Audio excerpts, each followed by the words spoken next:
Hello दोस्तों, बहुत बहुत स्वागत है आपका अपने इस यूट्यूब चैनल जिसका नाम है स्टडी विद शैलराज सर। आज की जो अपनी क्लास होने वाली है उसमें हमको, जैसा कि इसके पहले की वीडियो अपने चल रहा होगा, इस समय हम लोग क्या देख रहे हैं भैया? इस समय हम लोग देख रहे हैं आयोग के बारे में। ठीक। और उसके बाद कुछ शास्त्रीय नृत्यों के बारे में देखा जा रहा होगा। ठीक है। तो वहाँ पे हम लोग अभी आज जो अपनी क्लास होगी उसमें हम लोग कथकली के बारे में देखने हैं। ठीक है। कथकली शास्त्रीय नृत्य के कलाकार कौन से हैं, उसके बाद कुछ आर्टिकल दिए गए होंगे और कुछ घाटियाँ दी गई हैं। तो आज की अपनी ये छोटी सी क्लास में हमको ये सारे टॉपिक तैयार करने हैं। इसके पहले की जितनी भी क्लासें हो चुकी हैं, आपसे विनम्र निवेदन रहेगा उन सारी क्लासों को देखें, उनके नोट्स बनाएं, स्क्रीनशॉट लें और उनका रिवीजन आप करते रहें। अगर इस तरीके से आप चलेंगे तो आपके जो जीएस पे पकड़ है वो काफ़ी अच्छी होने वाली है। इसके पहले हम लोग कई सारे आयोग देख चुके हैं। विश्वविद्यालय आयोग आया था, पेंशन आयोग आया है, दुर्भिक्ष आयोग आया था, ठीक है, और इनाम आयोग आया है। तो जिनके जिनके हम नाम ले रहे हैं ना, आप अगर इसके पहले की क्लास देखे हैं तो आप उनके सन बताते चलिएगा, खुद को बताइएगा। तो अगर आप ऐसा कर पा रहे हैं तो समझ जाइएगा कि आपकी तैयारी ठीक चल रही है। आज हमको क्या देखना है? फ्रेजर आयोग देखना है। फ्रेजर आयोग की बात करते तो 1902 में आया था। फ्रेजर आयोग 1902 में आया है। अध्यक्ष फ्रेजर रहेंगे। वायसराय की बात करेंगे तो कर्जन ही रहेंगे। उद्देश्य क्या है भैया? पुलिस की कार्यवाहियों, कार्य पद्धति पर विचार करना है। ठीक है। पुलिस की जो कार्य पद्धति है, किस तरीके से कार्य कर रहे हैं, किस तरीके से कार्य करना चाहिए, उन सारी गतिविधियों के बारे में विचार करने से उद्देश्य क्या है भैया? पुलिस की कार्य पद्धति पर विचार। इस्लिंगटन आयोग की बात करते हैं तो 1912 में आया है। ठीक है। इस्लिंगटन आयोग 1912। तो अध्यक्ष इस्लिंगटन ही रहेंगे। ना अध्यक्ष, जो समितियां बनती हैं, जो आयोग बनते हैं, उनके अध्यक्ष उन्हीं के नाम से उस समिति या आयोग का नाम पड़ जा रहा होता है। वायसराय की बात करते हैं तो हार्डिंग्स है। हार्डिंग्स ऐसे करके लिख के आएगा। उद्देश्य की बात करते हैं तो नागरिक सेवा में भारतीयों की हिस्सेदारी पर विचार करना था। जो सिविल सर्विसेज हो रही होती है वहाँ पे भारतीयों की कितनी हिस्सेदारी रहेगी, इस पर विचार करने के लिए आया था इस्लिंगटन आयोग। मैं मैकलेगन समिति की बात करते हैं तो 1914 में आया है। मैकलेगन समिति 1914। अध्यक्ष है मैकलेगन। वायसराय हार्डिंग्स वही वाले रहेंगे इसके पहले। और उद्देश्य क्या था? सरकारी या वित्तीय अवस्था से संबंधित सुझाव। जो सरकार संबंधी वित्तीय अवस्थाएं हैं उसमें एक कुछ जो उससे संबंधित जो सुझाव देना है, क्या उसमें सुधार करने हैं, तो उससे संबंधित सुझाव के लिए आई थी मैकलेगन समिति। मैकलेगन समिति 1914।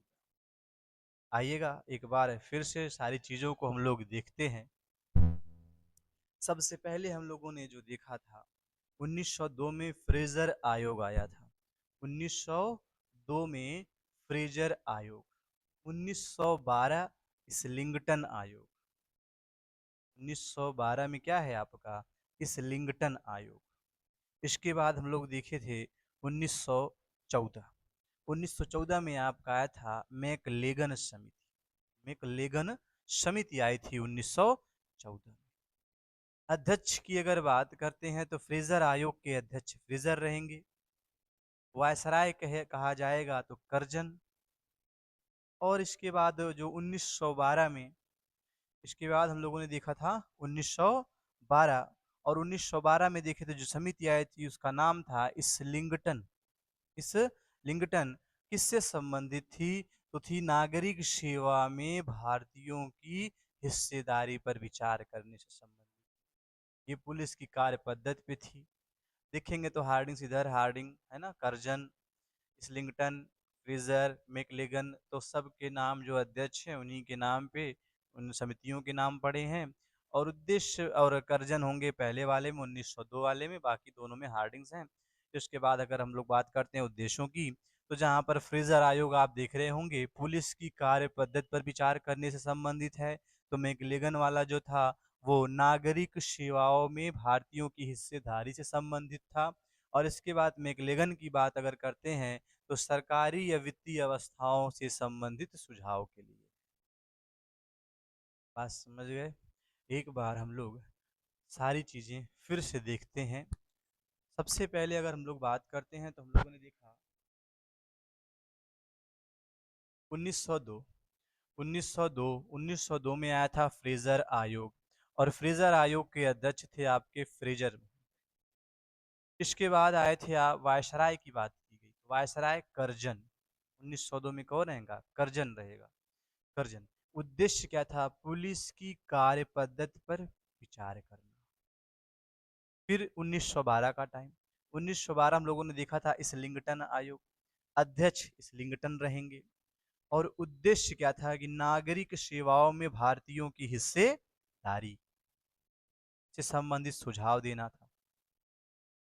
तीसरे नंबर पे हम लोगों ने देखा 1914, और यहाँ पर जो समिति, जो आयोग आया था, तो इस वाले में लोगों ने देखा था, ये पहली चीज तो सरकारी वित्तीय अवस्थाओं में सुधार से संबंधित हुआ करता था। अध्यक्ष की बात करेंगे तो मैकलेगन समिति हुआ करती, मैकलेगन अध्यक्ष हुआ करते थे। वायसराय हार्डिंग्स ही रहेंगे और समिति का नाम हुआ करता था मैकलेगन। 1914 में आई थी। ठीक, चलिएगा, यहाँ तक चीज़ें आपकी कंप्लीट हो गई होंगी, और नहीं अगर हुई हैं, देखो उद्देश्यों में अगर दिक्कतें आ रही हैं, उम्मीद करते हैं आपको सन आराम से याद हो गए होंगे, 1902, 1912, 1914। तो दूसरी चीज़ अगर कहें तो आपको ये भी तैयार हो गया होगा कि वायसराय कौन कौन से थे। कर्जन थे, हार्डिंग से हार्डिंग। ठीक, इसके बाद हम लोग उद्देश्य की बात करते तो पहले में हम लोगों ने देखा था जो कि फ्रेजर आयोग था, पुलिस की कार्य पद्धति पर विचार से संबंधित था। दूसरे नंबर पे जो आया था जिसका नाम था इस्लिंगटन आयोग, वो किससे संबंधित था? तो नागरिक सेवाओं में भारतीयों की हिस्सेदारी से संबंधित था। और तीसरे नंबर पे आपका आया है मैकलेगन समिति। मैकलेगन का संबंध, उद्देश्य क्या था इस समिति का आने का? तो उद्देश्य हुआ करता था सरकारी या वित्तीय अवस्थाओं में से संबंधित सुझाव से संबंधित था, सरकारी वित्तीय अवस्थाओं से संबंधित सुझाव से। कथकली, कथकली शास्त्रीय नृत्य की बात करते हैं तो कथकली वाले में देखेंगे आप कृष्ण नायर, कृष्णन कुट्टी। तो कृष्ण कृष्णन साथ साथ याद करिएगा, कृष्ण नायर, कृष्णन कुट्टी, कृष्ण नायर, कृष्णन कुट्टी। नायर है, कुट्टी, कृष्ण नायर, कृष्णन कुट्टी। इधर आ जाइएगा, देखेंगे शिव हैं, शंकर हैं और शांता हैं, तो एक साथ याद करिएगा, शिव है ना, इसके बाद है शंकर और आनंद, शांता। शिव, शांता, शंकर, ऐसे भी कर सकते हैं, शिव शांता शंकर। अब पूरे नाम पे चर्चा करते हैं। पूरा नाम कहेंगे तो आनंद शिव रामन, आनंद शिव रामन। इसके बाद दूसरा जो नाम था उदय शंकर, दूसरा नाम जो था उदय शंकर। और तीसरे पे हैं आपके शांता राव। अब दिक्कत ये आ रही होती है, याद कैसे करें? याद करना क्या है, कृष्ण नायर थे, कृष्णन कुट्टी थे, इसके बाद हम लोगों ने देखा था आनंद शिव रामन। एक एक वर्ड पे नाम के, बस आप थोड़ा सा सोचिएगा कि कैसे लिखा है हमने, याद हो जाएगा। आनंद शिव रामन, उदय शंकर, शांता राव। इसके बाद बात करते हैं, देखिएगा, बल तोल नारायण मेनन। बल है, तोल है, नारायण मेनन। एक एक वर्ड को तोड़िएगा, बल तोल नारायण मेनन, बल तोल नारायण मेनन। इसके बाद है मृणालिनी, मृणालिनी साराभाई। तो आपको बताना है मृणालिनी साराभाई का नाम और किस शास्त्रीय नृत्य के लिए आया है। ये नाम आ चुका है इसके पहले भी। ठीक, मृणालिनी सारा। आइएगा, आज अगर नामों की बात करते हैं तो 3, 2 5 और 2 7 नाम है जी। कथकली वाले की बात करते हैं तो हम लोग फिर से एक बार प्रयास करते हैं, कृष्ण नायर, कृष्णन कुट्टी, आनंद शिवरामन, उदय शंकर, शांता राव, बल तोल नारायण मेनन, और लास्ट में आपकी थी मृणालिनी सारा भाई। उम्मीद है इधर की सारी चीज़ें आपको एकदम स्कैन हो चुकी होंगी। सबसे अच्छा तरीका याद करने का, स्कैन कर लो। भाई उनके लिए नहीं हो पाएगी ये क्लास जो याद ही नहीं करना चाहते हैं। अगर मेहनत करनी है, एक एफर्ट लगाया जा रहा है, आप भी 2 कदम आगे चलिए। समझ रहे हैं? 1 कदम हम चलते हैं तो आप 2 कदम चलिए। देखिएगा, सबसे पहले फ्रेज़र आयोग 1902, फिर 1912 इस्लिंगटन आयोग, 1914 में आया था आपका मैकलेगन समिति। अब हम अध्यक्ष की बात करते हैं तो फ्रेजर थे, दूसरे वाले में जो 1912 था इस्लिंगटन थे, 1914 वाले में मैकलेगन थे। वायसराय की बात करते हैं तो 1912 फ्रेजर आयोग के समय वायसराय 1902 फ्रेजर आयोग के जो वायसराय उस समय थे जिसके कार्यकाल में आया था तो उनका नाम रहेगा कर्जन। 1912 वाले में हार्डिंग, इसके बाद हार्डिंग्स, इसके बाद बात करते हैं तो 1914 में जो आया था इसका नाम था मैकलेगन वाला, उसमें भी हार्डिंग्स रहेंगे। उद्देश्य की बात करते हैं तो जहां फ्रेजर आयोग पुलिस की कार्य पद्धति पर विचार करने से था, तो इस्लिंगटन आयोग का संबंध नागरिक सेवाओं में भारतीयों की हिस्सेदारी था। और इसके बाद अगर मैकलेगन की बात करते हैं तो सरकारी वित्तीय अवस्थाओं से संबंधित सुझाव से था। इसके बाद हम लोग देखेंगे कथकली शास्त्रीय नृत्य के जो प्रमुख कलाकार थे उनके नाम हमने देखे। जैसे जैसे लिखा है वैसे वैसे हम आपको नाम बता रहे हैं, सारी चीज़ें एक लाइन बाय लाइन वैसे ही करते चले आ रहे हैं, स्कैन कर लेना है एकदम।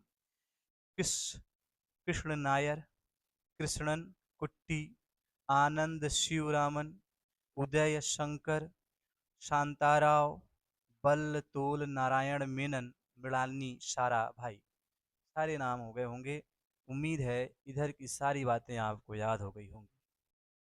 आइएगा, अब हम लोग आर्टिकल आज 3 याद करने हैं, तो 3 आर्टिकल में क्या है इसके पहले ध्यान देना। हम लोग आर्टिकल 124 देख चुके हैं, 129 देख चुके हैं, 123 देख चुके हैं, बहुत सारे देख चुके हैं आर्टिकल जो भी है, ठीक है? 2-2 3-3 करके देख रहे हैं लेकिन देख रहे हैं।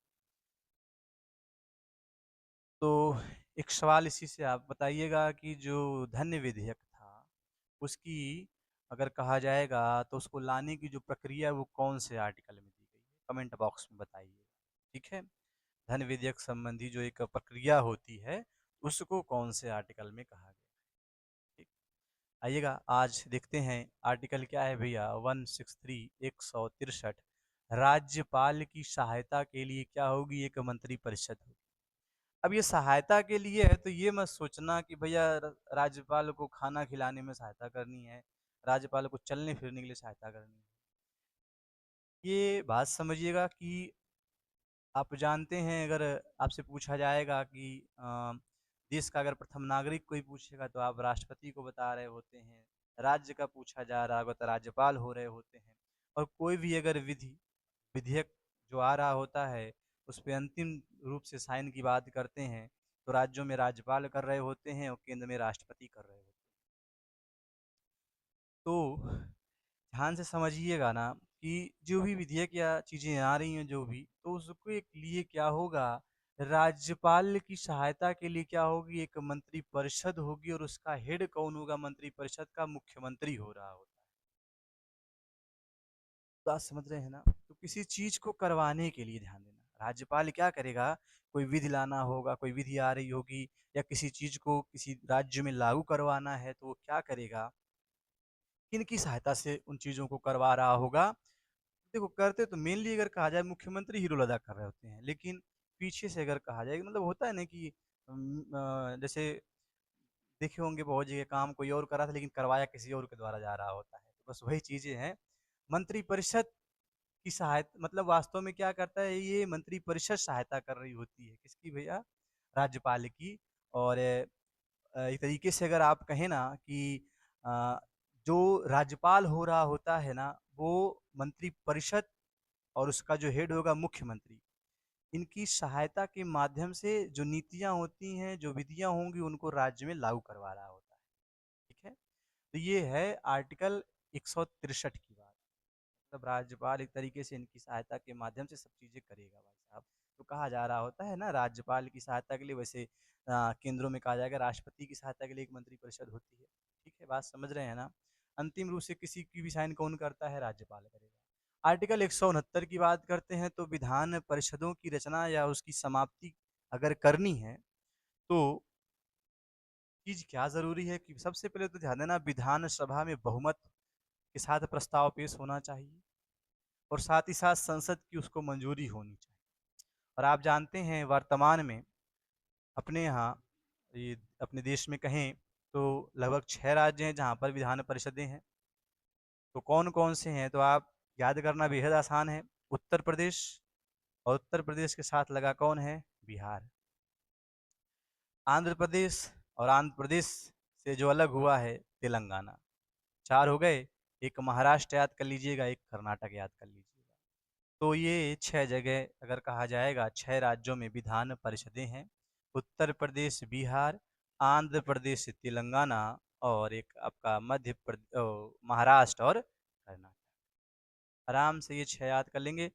दिमाग में लोकेशन मैप में अगर आपने देखा होगा कहाँ कौन से राज्य स्थित हैं, तो आराम से आपके दिमाग में छप गया होगा कि किस-किस जगह हम जाके इन विधान परिषदों को देख रहे हैं।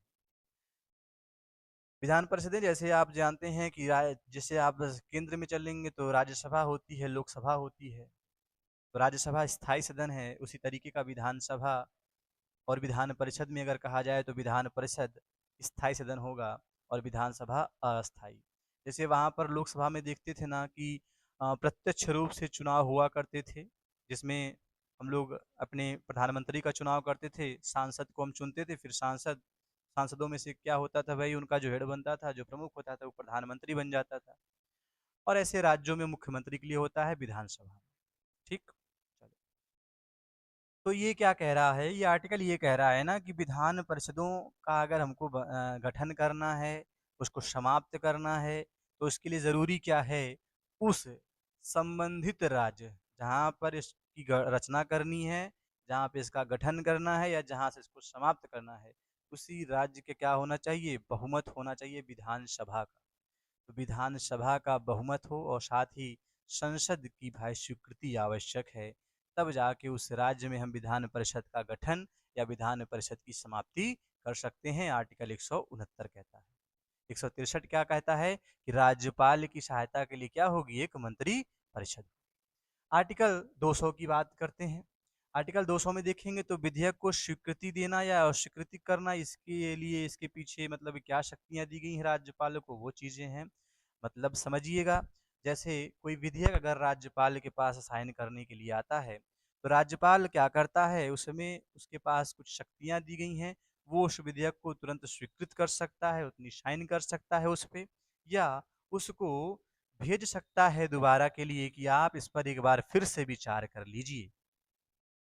फिर से जब वो विधेयक अगर कहा जाएगा राज्यों की विधानसभाओं, विधान परिषद जहाँ रहेगा विधान परिषद, तो जब इनके पास जाता है फिर वहाँ से पास होने के बाद फिर से राज्यपाल के पास आ जाए, तो राज्यपाल अब बाध्यकारी हो जाएगा अपनी सिग्नेचर करने के लिए। जैसे कि ये चीज़ हम राष्ट्रपति के परिप्रेक्ष्य में पढ़ के आ चुके हैं। और वहाँ पे एक चीज़ और भी कर सकता है वो, उस विधेयक को जो कि दोबारा से लौट के राज्यपाल के पास आया है, उसको राष्ट्रपति के पास भेज सकता है, सुरक्षित रख सकता है कि इस पर राष्ट्रपति के लिए हम इसको सुरक्षित रख रहे हैं, इसको राष्ट्रपति के पास भेजा जाएगा, उसके बाद चीज़ें पूर्ववत होंगी। जैसा हो सकता है, ठीक है? तो क्या है, आर्टिकल 200 की बात करते हैं तो 200 में यही कहा गया है कि अगर कोई विधेयक राज्यपाल के पास जाता है तो राज्यपाल उसको स्वीकृति दे दे, या उसको राष्ट्रपति के पास भी भेज सकता है, या अगर उसने आप सदन के पास दोबारा से भेज दिया है, विधानसभा विधान परिषद अगर दोबारा से उसने वापस उसको भेज दिया है, तो वहाँ से जब वो फिर से लौट के आएगा तो उस पर राज्यपाल को अपनी सिग्नेचर करनी पड़ेगी, या राष्ट्रपति के पास उसको भेज सकता है। ये आर्टिकल 200 में बताया गया है। उम्मीद है तीनों आर्टिकल आपके अच्छे से तैयार हो गए होंगे। ठीक, आइएगा। अब अगली चीज़ है पांगी घाटी, कुल्लू घाटी, सांगला घाटी, किन्नौर घाटी, पार्वती घाटी। तो सबसे पहले तो ध्यान देना, ये घाटियाँ हम आपको बता चुके हैं और ये इतना आपको हिंट दे दिया जा रहा है कि ये एक ही राज्य की सारी घाटियाँ हैं। अगर आप किसी भी एक घाटी को जानते होंगे तो सारे के सारे आंसर आपको पता चल गए होंगे। ये घाटियों से संबंधित वीडियो हमारा इसके पहले भी आ चुका है, मतलब इसी तरीके की एक सीरीज चल रही थी, उसी में घाटियाँ बताई गई थी, बस घाटी कौन से राज्यों में है बस ये याद करवाया गया था। तो कमेंट बॉक्स में आपको ये भी बताना रहेगा ये जो घाटियाँ दी गई हैं ये किस राज्य में स्थित है। तो आइएगा इसमें क्या-क्या चीज़ें हमको तैयार करनी है। पांगी घाटी की बात करते हैं, पंगलवाल व भोटिया समुदाय का निवास स्थान। पांगी घाटी में क्या है जी? पांगी घाटी पंगलवाल व भोटिया जनजातियों का क्या है? निवास स्थान है जी। बात समझ रहे हैं? हेलो भाई। ये समुदाय हैं, ये जनजातियां हैं अगर कहा जाएगा, तो क्या करना है भाई? पंगलवाल है, पांगी घाटी है, तो पंगलवाल आराम से याद कर लेंगे। पंगलवाल व भोटिया समुदाय का निवास स्थान कहाँ है? पांगी घाटी में। अगली बात करते हैं तो कुल्लू घाटी में क्या है? ब्यास नदी बहती है। कुल्लू घाटी में क्या है? ब्यास नदी बह रही है। ठीक है, ये कल्लू समझ लीजिएगा, कल्लू है और ये व्यास जी हैं। व्यास जी कैसे थे? तो कल्लू थे, काले थे। याद करना है बस, कैसे भी याद कर लीजिएगा। ब्यास नदी कहाँ से बहती है जी? कुल्लू घाटी से बहती है। पांगी घाटी में क्या स्पेशल हम लोग पढ़ रहे हैं कि पंगलवाल और भोटिया जनजाति पांगी घाटी में। ठीक है। सांगला घाटी, इसे बास्पा घाटी भी कहते हैं। सांगला घाटी को क्या कहते हैं जी? बास्पा घाटी भी कहते हैं। ठीक है। सांगला, बसपा पार्टी का नाम सुने होंगे, इसे याद कर लेना, बसपा है ना, तो ये बासपा है, हालांकि वो बसपा नहीं है। ठीक है। सांगला घाटी बासपा घाटी भी कहते हैं। ठीक है। किन्नौर घाटी, किन्नौर घाटी सेब उत्पादन के लिए प्रसिद्ध है। किन्नौर, ठीक है। किन्नौर घाटी, किन्नौर तो किसके लिए फेमस है? सेब उत्पादन के लिए। पार्वती घाटी की बात करते हैं तो मणिकरण एक गर्म फव्वारा हॉट स्पॉट का स्थल यहीं पे पाया जाता है। कहाँ? पार्वती घाटी। आइएगा कुछ क्वेश्चन यहाँ से बनाए जाएं और आपसे पूछे जाएं, देखते हैं चीजें कितने सही तरीके से याद हुई हैं। अगर पूछेंगे ना किस घाटी का नाम बास्पा घाटी है, तो आ रहा होगा आंसर सांगला घाटी। सांगला घाटी का अन्य नाम क्या है? बास्पा घाटी। सेब के उत्पादन के लिए कौन सी घाटी प्रसिद्ध है? तो आप कहेंगे किन्नौर घाटी। पूछा जाएगा ना कि पंगलवाल पंगलवाल और भोटिया जो समुदाय है इनका निवास स्थान कहाँ पे है, तो आप पांगी घाटी का नाम ले रहे होंगे। ठीक। कुल्लू घाटी की अगर हम लोग बात करें तो यहाँ से ब्यास नदी बहती है। अब समझिएगा जैसे वनडे एग्जाम के पेपर होंगे तो वहाँ पे ऐसे लिख के आ जाएगा, निम्न में से ब्यास नदी किस घाटी से होके बहती है। और जब आप सिविल के एग्जाम दे रहे होंगे, R O PCS type exam, वहाँ पे स्टेटमेंट के क्वेश्चन बन जा रहे होंगे कि सांगला घाटी से ब्यास नदी बहती है। कहेगा कथन सही है कि गलत है? गलत रहेगा, क्योंकि आपको पता है सांगला घाटी को हम याद करके आए हैं कि बास्पा नाम अन्य नाम है। और जो ये कहा जाएगा कि जो कुल्लू ब्यास नदी है वो कौन सी घाटी से बहती है, तो कुल्लू घाटी से बहती है। कुल्लू मनाली नाम सुने हैं ना? ठीक है, मनाली नहीं लेना चाहते थे वरना राज्य आपको पता चल जाता है कौन सा राज्य है। तो कुल्लू घाटी, ठीक है, तो वहां से ब्यास नदी बह के निकल रही थी। इसके बाद कहा जाएगा कि मणिकरण जो एक हॉट स्पॉट है, गर्म फव्वारा है, बात करते हैं तो कौन सी घाटी में स्थित है? मणिकरण हॉट स्पॉट कौन सी घाटी में स्थित है? तुम लोगों ने देखा ये कौन सी घाटी है? पार्वती घाटी। कौन सी घाटी है जी? पार्वती घाटी।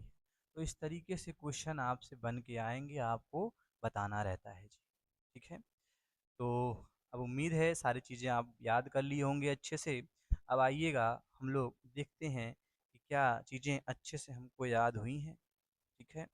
देखिएगा हम बोलते चलेंगे, आप हमारे साथ उन चीज़ों को अपने जहाँ पे जिस जगह आप बैठे हैं ना, उस जगह से आप बोलते रहना। ठीक है, मन में बोलिएगा, बगल वाला सुन लेगा नहीं तो। बात समझ रहे हैं? ठीक है। तो चलिए देखते हैं भाई कितना आपको याद है। आप अपना टेस्ट ले सकते हैं कि हाँ हमें याद है कि नहीं याद है जी। हमने अपनी तरफ से जितना था उतना याद कराने का प्रयास किया है। सब चीज़ों को अगर आप कहीं पे लिख रहे होंगे, इतना भी चीज़ें अगर आप रोज़ तैयार कर रहे होगे ना, ये बेहतरीन क्वेश्चन है। सारे एग्ज़ामों में ये आने वाले क्वेश्चन हो रहे होते हैं। ठीक।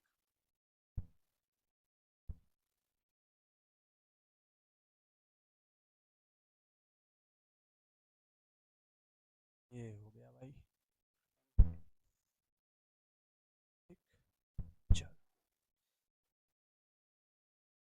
आइएगा। मेकलन समिति की बात करते हैं तो मेकलेगन समिति आई थी 1914 में, आपको पता होगा जी। इसके बाद इस्लिंगटन आयोग की बात 1912, फ्रेजर आयोग आया था 1902 में। कथकली जो था शास्त्रीय नृत्य कथकली, इसमें अगर कहा जाएगा कि कौन से आए थे जी, 7 नाम थे। 3 नहीं, शायद इधर 2 थे, शायद क्या 2 ही थे इधर, इधर बीच में 3 थे और यहाँ पर भी 2 थे, अगर आपको याद होगा। अच्छा, जिसको अच्छे से याद होगा, पूरा स्कैन किया होगा ना, अगर हम पूछेंगे यहाँ 2-2 थे, 2 में जो लास्ट वाला नाम था उसका नाम क्या था, तो आप बता रहे होंगे मृणालिनी या सारा भाई। अच्छा, जो पहले थे उनका नाम क्या था जी? तो आप अगर अच्छे से स्कैन कर लिए होंगे ना, तो आप बता पा रहे होंगे उनका नाम क्या था। बल, तोल, नारायण, मेनन। ठीक, इन 3 नामों में अगर हम बात करते हैं तो अ, ध्यान दीजिएगा, 3 नामों की बात करते हैं, अगर पूछेंगे तीनों में कौन-सा ऐसा शब्द था जो लगभग-लगभग आपको देखने को मिल रहा था, तो आप वहाँ पे देख रहे होंगे, आपको शिव दिखाई दे रहे होंगे, है ना? इसके बाद आपको यहाँ पर शंकर बीच में दिखाई दे रहे होंगे और लास्ट में आपको शांता दिखाई दे रहे होंगे। याद भी करवाए थे आपको, शिव, शांता, शंकर करके आप चाहे याद कर सकते थे। बात समझ रहे हैं ना? चलिएगा, अगर बात की जाए तो यहाँ पे देखेंगे एक आए थे ना, शिव रमन करके थे, ठीक है, और एक दूसरे थे जिनका नाम था उदय शंकर और एक थे शांता राव। और यहाँ पे अगर हम बात करते हैं तो यहाँ पे पहले आए थे, उनका नाम था कृष्ण मेनन, नहीं, कृष्ण मेनन ना थे जी, है ना, कृष्ण नायर थे। ठीक है, क्या नाम था जी? कृष्ण नायर नाम हुआ करता था। और यहाँ दूसरे जो नाम थे उनका नाम था कृष्णन कुट्टी। उम्मीद है याद हो गया होगा आपको अच्छे से, बहुत बेहतरीन तरीके से चीज़ें याद कर लिए होंगे आप। अच्छा, इधर की बात करते हैं तो कुल्लू घाटी से आप जानते हैं ब्यास नदी बहा करती थी। ब्यास नदी बहती थी कुल्लू घाटी से। सांगला का अन्य नाम हुआ करता था बासपा नदी, बासपा घाटी। पार्वती घाटी में एक हॉटस्पॉट की बात बताई गई थी, एक गर्म फव्वारा है, नाम क्या था? ठीक है, मणिकरण। ठीक है, तो यहाँ पर वो क्या हो गया था, गर्म फव्वारा हो गया था। पांगी घाटी, ठीक है, किन्नौर घाटी किस लिए फेमस है, तो सेब के उत्पादन के लिए फेमस है। पांगी घाटी से पंगलवाल और भूटिया जनजाति जो समुदाय के लोग हैं उनका निवास स्थान है। अध्यक्ष वायसराय की बात करते हैं तो यहाँ पे वायसराय हार्डिंग्स आया था। मैकलेगन अध्यक्ष हुआ करते थे। उद्देश्य क्या हुआ करता था जी? सरकारी या वित्तीय व्यवस्थाओं से संबंधित सुझाव से था। इसके बाद इस्लिंगटन आयोग के अध्यक्ष इस्लिंगटन हुआ करते थे, वायसराय हार्डिंग्स हुआ करता था। और उद्देश्य की अगर बात की जाए तो नागरिक सेवाओं में भारतीयों की भर्ती या हिस्सेदारी से संबंधित। फ्रेजर आयोग पुलिस की कार्य पद्धति से संबंधित था। वायसराय की बात करते हैं कर्जन, और अध्यक्ष रहेगा फ्रेजर ही।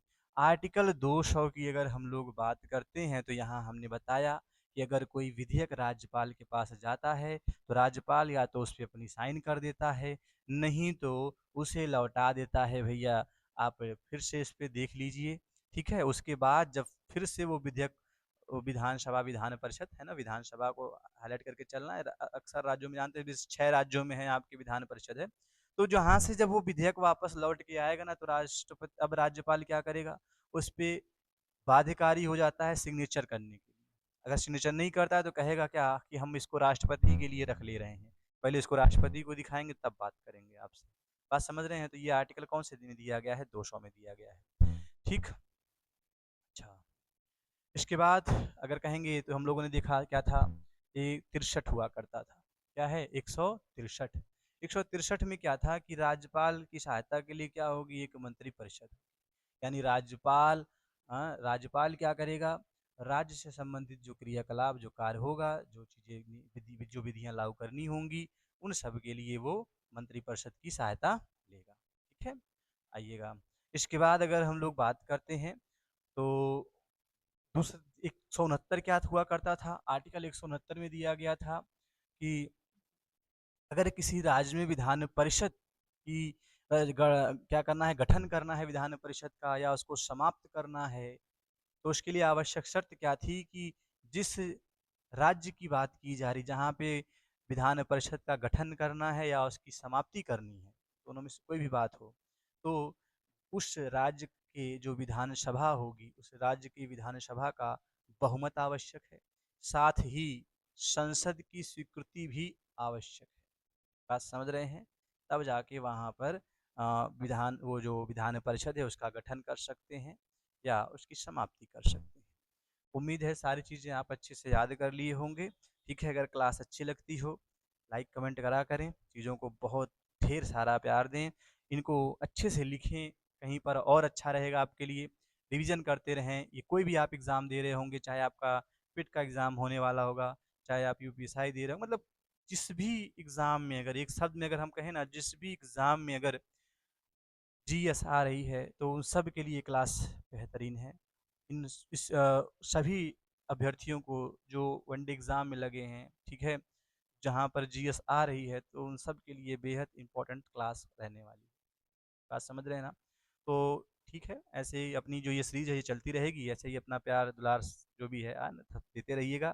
चीज़ों को ज़्यादा से ज़्यादा देखें, शेयर करें, लोगों को भी जोड़ें ताकि ये परिवार और बड़ा हो सके। बहुत-बहुत धन्यवाद।